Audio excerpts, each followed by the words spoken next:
Welcome back to Get NIST, the series that breaks compliance out of the checkbox trap and turns it into a real security advantage. No fluff, no FUD, just practical strategies to make compliance work for your MSP. I'm Jared Kasner, and I'm joined as always by my co-founder of Blacksmith InfoSec and co-host of Get NIST, Michael Zabarski. Hey everyone. All right. So last week we talked about continuous compliance. We've got a slightly different spin on continuous compliance, or at least aspects of continuous compliance today. So without further ado, let me go ahead and just jump right into the first question. So somebody, this must be in Australia for NIS2, or sorry, in Europe. For NIS2, what's a realistic, defensible way to handle continuous vendor and supplier monitoring without chasing 40 vendors by email every week? Mike, you want to kick us off here? Yeah. So there's a couple different things you can do here. The first one is you should not be chasing them every week unless they haven't done their due diligence for you already. So the first piece is do the due diligence, right? You're going to need to do the vendor risk questionnaires, review their security documentation, etc. After that, figure out based on criticality and risk of the vendor how often you need to re-review it, whether it's annually, every 2 years, 3 years, 6 months, whatever that happens to be. And that's going to be a judgment call based on each vendor. And then finally, make sure that you have contract language with the vendors that specifies that if something materially changes, they're required to inform you. If there's a cybersecurity incident, they're required to inform you. If it's someone that is where you're creating accounts on your system for them, if they have a change of personnel, they're required to inform you, right? That becomes that continuous vendor monitoring motion. It doesn't have to be, hey, let me do a risk assessment of you every day, all day long, nonstop. It's the, hey, we're going to look at this, we're going to re-review it in 3, 6, 12 months, whatever makes sense for that vendor. And be realistic about it, right? If you have a vendor that is printing t-shirts for you, that's one level of risk. If you have a bank, that's a different level of risk, right? Yep. And so that's really what's meant by continuous vendor supplier monitoring. It doesn't need to be continuous. It needs to be continuous in that you don't have a vendor whose risk profile you never look at. If they have an incident, you're never made aware of it. If there's turnover, you're not aware of it to be able to disable those accounts. A lot of that can also be done through just user audits and user reviews to make sure, hey, should these people actually be active? But again, if you're checking with your HR department, they may not know for a contractor. And that's where contract clauses really come into play in making sure that you're enforcing them. Yeah, and part of this is when you do the due diligence in the first place, you will know if they are ISO or SOC 2 or some other compliance, have some other compliance attestation. When does Maybe that even expire? NIS2. Or NIS2, right? So, does NIS2 have audits? No, but you can. I don't believe so, but I'd have to double check. Just don't remember. Yeah, I don't remember. But in any event, if you've got one that is audited or where there's a third party attestation related to the program, there's a very small probability that the most recent audit was within weeks of you doing your annual risk assessment or vendor due diligence when you start the program. So if you say, hey, look, their SOC 2 was last done in June and it's currently January, then I'm going to put a note in the calendar to go back in July of this year and say, hey, it's now been a year, so you should have a new SOC 2 attestation, a new ISO attestation, something that for these annually attested risk programs. Let me see what your new one it looks like. What's changed? Are the services that I'm using still in scope? Right. So you can. That's again to Mike's point. Continuous does not mean weekly. Continuous means on an ongoing basis. And so, what does that look like? And that's going to differ from vendor to vendor. And so, I can see Mike googling in the background furiously here. Just validating. So yeah, it does not have a certification process. There are audit firms that will come in and validate, kind of like in the States we have for HIPAA. There's no certification to be HIPAA compliant, but you can't have an audit firm come in and validate that you are HIPAA compliant. Yep. That was what Clearly not super familiar with NIS2 since I mistakenly said Australia to start. Excuse me. Um,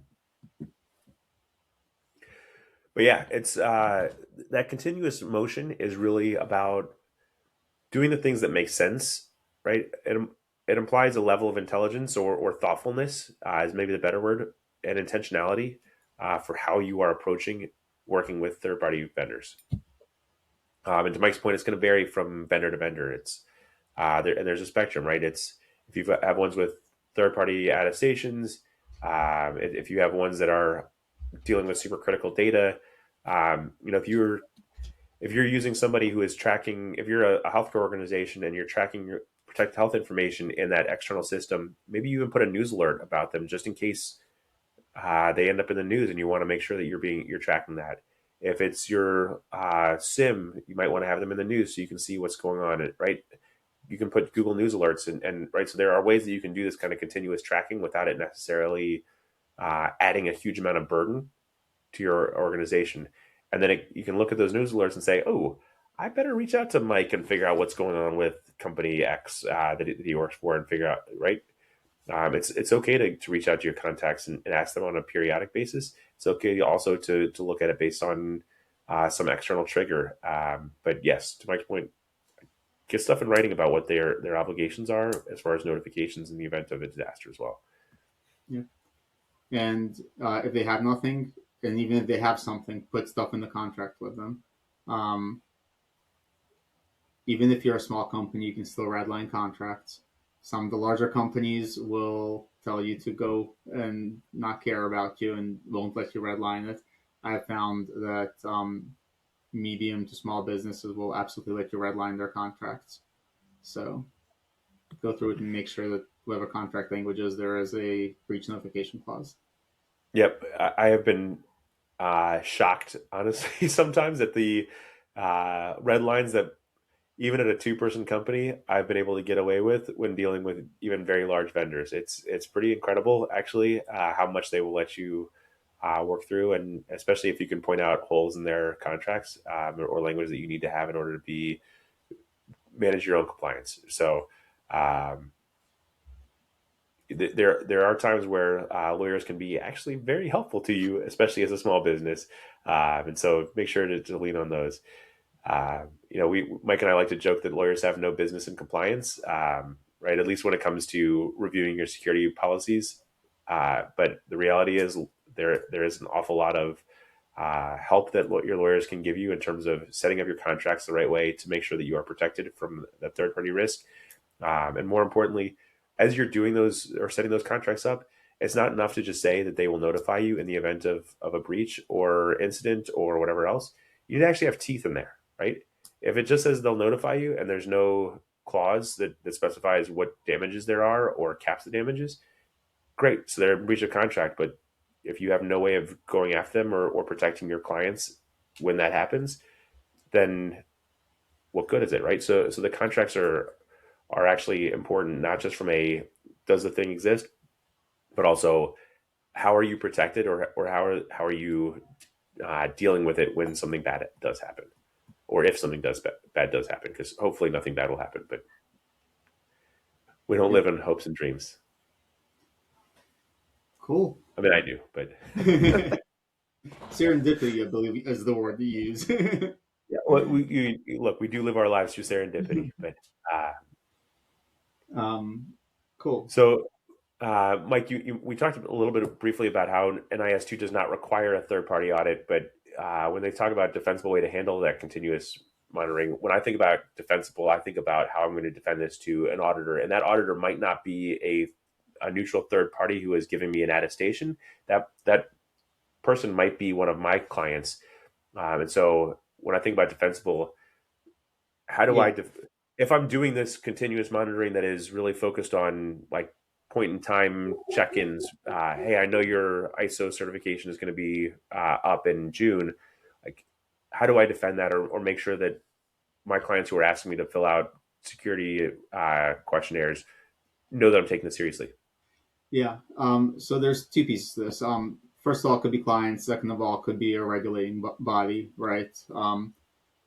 The real answer here is when you look at your vendors, classify them. Is this vendor critical? Is it high?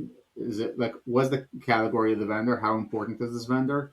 And do your due diligence and outline. Hey, for our critical vendors, we're gonna look at their security attestations every 6 months on an annual basis. Whatever, document what you plan on doing, and that way, if someone comes to you, they're not looking to make sure that you're following up with someone, emailing someone weekly. They're making sure that you've created something sane, and so make it defensible and say, hey, for our bank, we're gonna ask them to reattest every 6 months or whatever. I'm just making up things here, right? For this vendor where we order T-shirts once a year, guess what? We're gonna have them attest maybe once every 2 years because we don't use them much and they're printed T-shirts.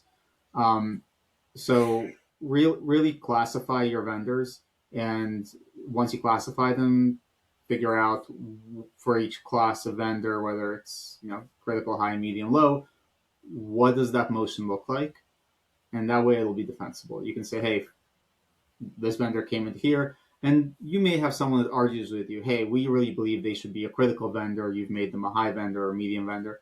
Cool. Here's a thought process of why I made them a medium vendor versus a critical or a high vendor, right? You can have those conversations, and that's how it really becomes defensible, where you're not just saying, hey, I have 50 vendors and we're just going to do whatever we feel like it. Have some sort of repeatable process around the whole thing. So I shouldn't just. I've got my developers vibe coding. I shouldn't just do vibe risk assessments. Is that what you're saying? Yeah, vibe supply chain monitoring. No, please don't do that. Awesome. Well, I think if we've gotten into vibe supply chain monitoring, we probably answered this question pretty sufficiently. So why don't we move on to question 2 here? Cool. You want to take this one? Sure. Kind of on the same topic ish or tangential. How are teams supposed to do continuous asset inventory when legacy systems and unknown dependencies make scanning risky? Yeah, I'm not entirely sure I understand what this question asker means by make scanning risky. Yeah. There's certainly tools out there that will monitor your network infrastructure and help you find assets that you may not have known about. I think we're also exist in a world where not everybody is in a corporate network these days, right? There's a lot of remote work, and Mike and I are remote, and so how do you do asset inventory when you can't just scan who's connected to your Wi-Fi and inside your corporate network, and you're dealing right? So there's Yeah. sort of two aspects of that. But so I'm So not question asker.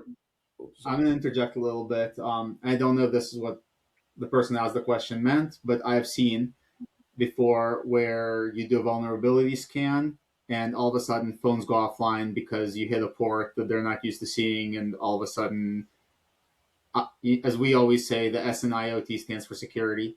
I have seen IoT devices, especially, sometimes break um, when doing like vulnerability scanning, things like that. So yes, there is some level of risk. A lot of this really goes back to figuring out what that asset inventory motion looks like, right?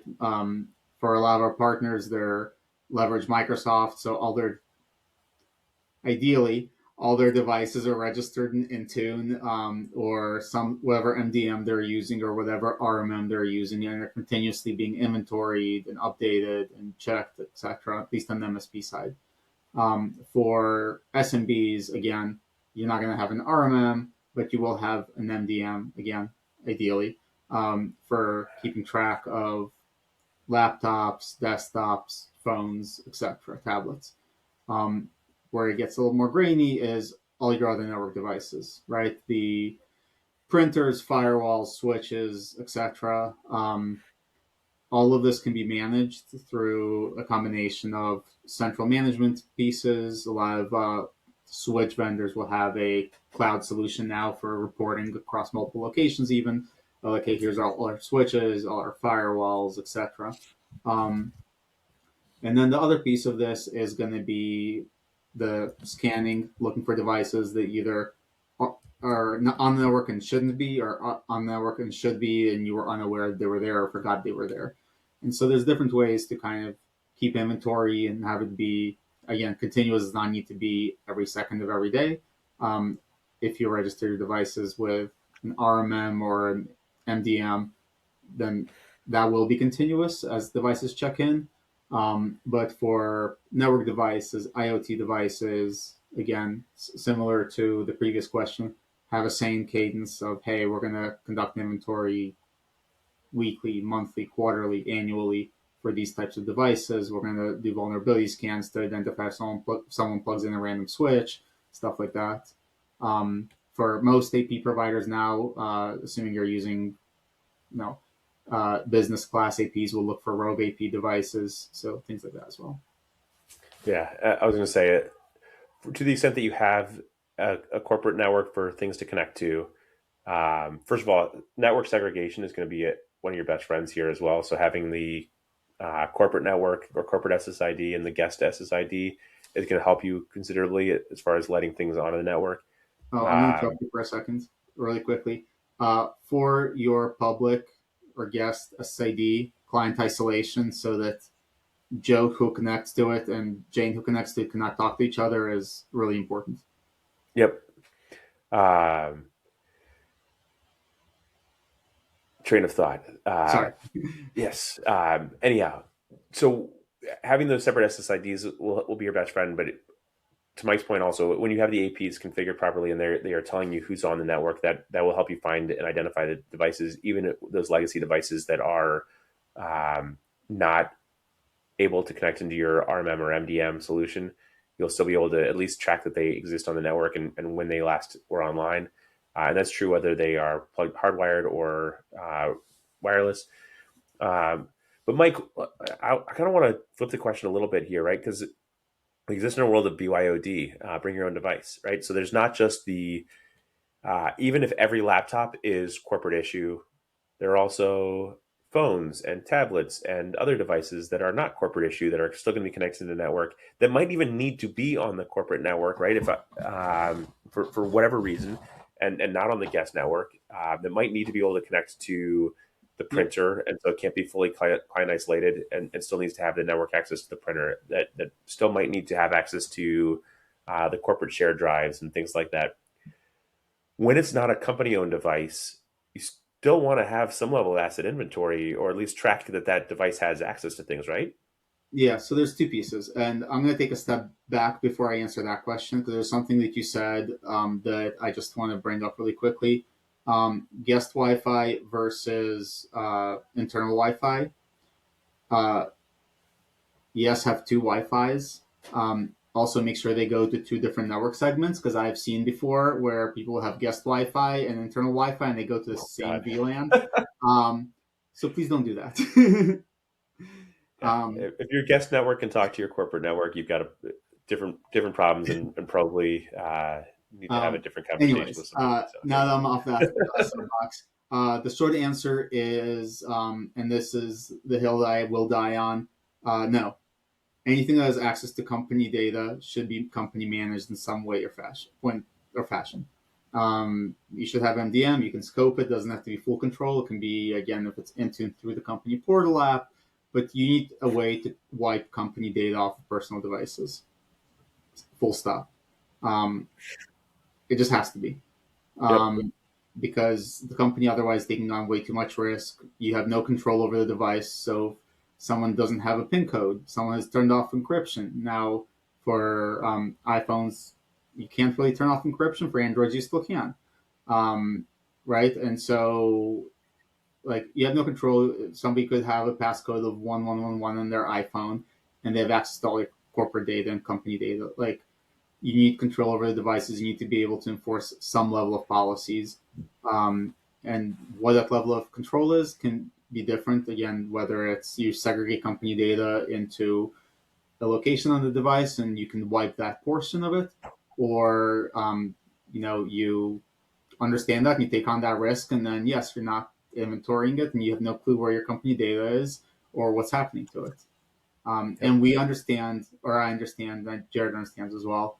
Um, Going back to we understand that there's a ton of SMBs out there that still don't manage personal BYOD devices, whether they're laptops or phones. We've seen companies where internal employees have company issued devices, but contractors don't, and they're still connecting and have access to data. You need to be able to control your data. Yeah, and it becomes hard in this, right? Everything is SaaS these days, right? And so um, configuring your Microsoft tenant or your G Suite tenant to make sure that standards are met, even if you're like Google Workspaces, I call it MDM very loosely here, but the built-in MDM into Google Workspace um, is better than nothing if that's all you can do. But force people to have certain standards in order to access their email on your email on their phone, things like that, right? Because everybody wants to be able to set it up and have access. Some people, especially in California, where you can't be required to, like there are special privacy and protection laws for employees using their personal devices. You have to be careful about what you do and don't do. And so some employees will say, sorry, I'm not going to put my work email onto my phone because I don't want you to have any access to that. Well, great. Then you have to decide as a business, are you going to give them a corporate issued device? Or are you going to say it's okay for you to not have access to stuff outside of business hours or whatever, right? And so there are risks and rewards that you're going to be taking on. Now, most people are probably going to put their corporate accounts onto their personal phones because they don't want to carry two phones, whatever else. And so you just need to be aware, to Mike's point, that if you're giving them access and you're not controlling that in any way, when they leave the organization, all bets are off, and all data is potentially lost and going to your competitors, right? And we don't want you to be in that situation, and so you just need to be thoughtful about what you are willing and not willing to allow your employees to take with them when they go, because you have to assume that forget about whether their phone gets lost or stolen and they have bad passwords on it. Like, what happens when they depart the organization, right? Yeah, and it What doesn't happens? even. What happens when they're a toddler who absolutely like? This is actually a real quick segue that is sort of Yeah, tangentially related here. Is um, our my kids are a little bit older now, but when they were in kindergarten, their kindergarten teacher would ask them what their phone numbers were, and 90% of kids would give her the pin to their parents' iPhones, not the phone numbers, because they all know your passcode. They don't know your phone number, right? So like that's the day and age that we live in right now. Is that your kids have access to your phone?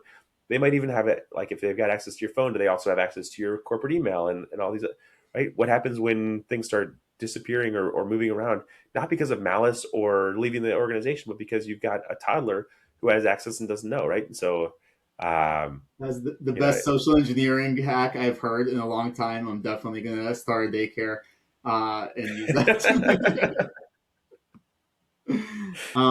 Yeah, and the other piece of this is only allowing managed devices to connect to your network, right? And it's not, again, even from a malice perspective, it's the hey, I left my laptop. I'm at my mom's house. I'm gonna log in from my mom's laptop. No one knows what controls are on my mom's computer. No one knows if there's antivirus. No one knows if right, like shout out mom, I know you have everything. But like you don't know what device they're logging in from. You don't know if it's already infected with stuff.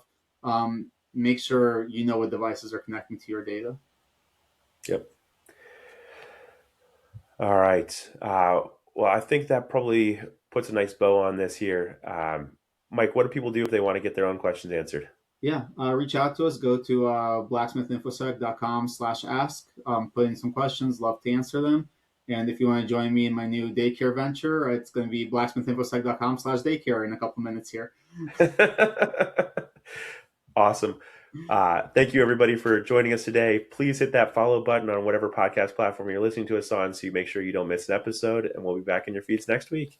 Thanks, everybody. Get mysterious.